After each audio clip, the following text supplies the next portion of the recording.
지난 9월 평양 공동선언 이행을 위한 후속 조치가 속도를 내기 시작했습니다. 어제 남북 고위급 회담에서 남북철도 도로 연결을 위한 착공식을 11월 말과 12월 초에 열기로 했습니다. 산림과 보건, 의료 분야 협력, 이산 가족 면회소 복구를 위한 일정도 나왔습니다. 남북이 상호 신뢰를 바탕으로 평양 공동선언의 차질 없는 이행을 추진키로 했다는 점에서 매우 뜻깊은 성과라고 하겠습니다. 특히 남북철도 도로 연결을 위한 공동조사와 착공 일정이 확정된 것은 한반도의 새로운 질서를 만드는 중요한 출발점이 될 것입니다. 길이 열리면 사람과 물자가 지나가고 신뢰와 평화가 쌓이게 될 것입니다. 남북한 그리고 동아시아 지역에 주는 경제적 편익도 매우 클 것입니다. 한국교통연구원에 따르면 경의선 철도가 현대화되면 앞으로 30년간 148조 원의 경제적 편익이 발생할 것으로 추산되고 있습니다. 남북 고속도로 건설을 통해 130만 개의 일자리가 만들어지는 효과가 기대된다는 분석 결과도 있습니다. 정부는 이번 합의가 차질 없이 진행되도록 만전을 기해 주기 바랍니다.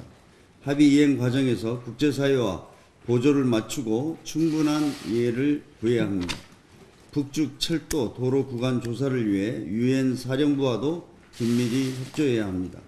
우리 당도 판문점 선언과 평양 공동선언 비준 동의안 처리를 위해 모든 노력을 다하겠습니다. 유치원 비리에 대한 학부모들과 국민들의 분노가 하늘을 찌르고 있습니다. 우리 당 박용진 위원이 공개한 자료에 따르면 아이들에게 써야 할 국민 혈세가 유치원 원장들의 쌈짓돈으로 쓰였다는 사실이 드러났습니다. 지난 5년간 시도 교육청 감사를 받은 2058개 유치원 가운데 91%에 달하는 1878곳에서 비리가 적발됐다는 점은 정말 충격적입니다. 전국 국공립 및 사립유치원 9,000곳을 대상으로 전수조사를 벌일 경우 얼마나 더 많은 비리가 추가로 드러날지 상상이 되지 않습니다. 더 심각한 문제는 현행 법과 제도로는 비리 유치원에 대한 정부 지원금을 환수할 방법도 처벌할 근거도 없다는 점입니다.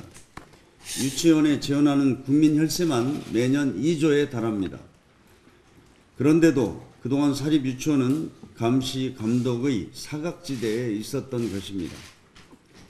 70만 명에 달하는 유치원 자녀를 둔 학부모들의 불안을 조속히 해소해야 합니다.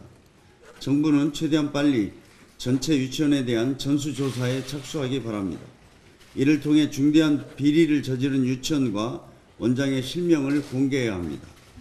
투명한 회계관리 시스템을 도입해서 지원금 횡령도 철저히 막아야 합니다. 우리 민주당도 당 차원에서 모든 노력을 다하겠습니다. 다음 주 중 정부와 협의해서 유치원 비리 재발 방지 종합 대책을 내놓겠습니다. 중대한 횡령, 비리가 적발된 유치원에 대한 처벌과 지원금 환수를 위한 법적, 제도적 근거도 마련하겠습니다. 특히 횡령, 비리를 저지른 유치원 원장이 간판만 받고 다시 유치원을 열지 못하도록 제도적 보안 장치도 만들겠습니다. 지난주 우리 당은 헌법재판관 3명에 대한 임명 동의안을 부의해 줄 것을 국회의장에게 공식 요청드렸습니다. 자유한국당의 직무유기로 재판관 선출이 늦어지면서 헌재의 기능이 한 달째 마비되고 있는 상황을 해결하려면 이 방법밖에 없기 때문입니다. 그런데 자유한국당은 모든 책임을 대통령에게 돌리고 있습니다. 대통령의 인사정책에 항의하기 위해 헌재를 마비시킬 수밖에 없다는 황당한 궤변을 늘어놓고 있습니다. 자유한국당이 청문 보고서를 채택할 의사가 없다는 점이 다시 확인된 만큼 국회의장께 헌법재판관 임명 동의안을 부의해 줄 것을 다시 한번 요청드립니다. 자유한국당 직무유기는 이것뿐만이 아닙니다. 5.18 진상조사위원회도 한 달째 구성을 못하고 있습니다. 자유한국당은 마땅한 인물이 없다는 이유로 조사위원 추천을 마냥 미루고 있습니다. 언제까지 기다려야 하는지 모르겠습니다. 더 이상 자유한국당은 직무유기로 진상조사위 구성을 미룰 수는 없습니다. 이에 국회의장께 요청드립니다. 국회의장과 우리 당이 추천한 5명의 조사위원 명단부터 우선 정부에 이송해 줄 것을 요청드립니다. 5명의 위원들을 우선 임명해 진상조사위가 활동을 시작할 수 있게 만들어줘야 합니다. 이상입니다.